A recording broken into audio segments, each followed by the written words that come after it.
Pagkain po ang isa sa mga pangunahing problema ngayon ng ilang nakaligtas sa lindol sa Daan Bantayan sa Cebu. At may ulat on the spot mula po roon si Ian Cruz. Ian?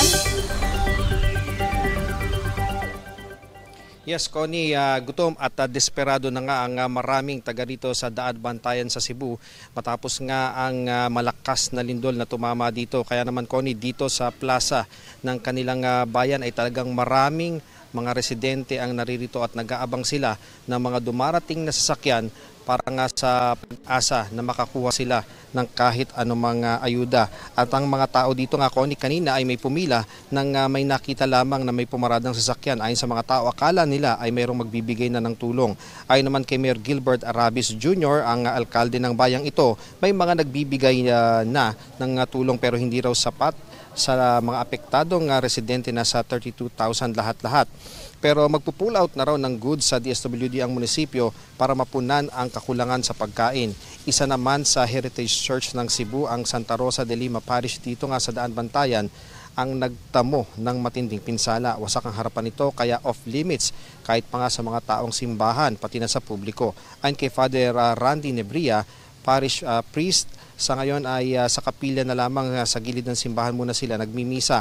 Nakipag-ugnayan na raw sila sa mga taga-archdiocese kaugnay sa magiging rehabilitasyon ng kanilang simbahan. Kaninang madaling araw naman, Connie, ay may malakas na aftershock muli na gumising sa mga tao.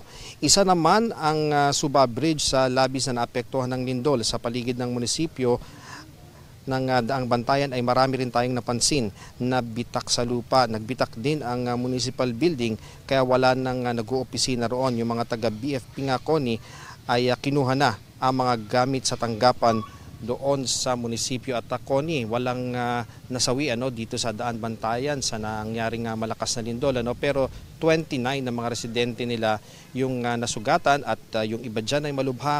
Itinakbo na sa Cebu City para sa karampatang lunas. Pero Connie, ang main concern ng mga taga dito talaga ay yung pagkain at tubig at syempre yung iba naman humihiling din ng trapal at nung mahihigaan nila sapagkat ngayon, Connie, dahil nga patuloy pa rin yung aftershocks. Kanina madaling araw, ginising kahit tayo, nagising tayo sa napalakas na pagyanig na aftershocks.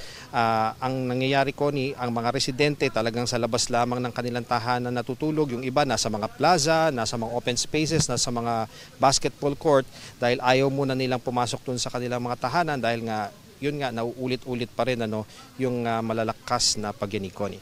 Maraming salamat at ingat kayo dyan, Ian Cruz.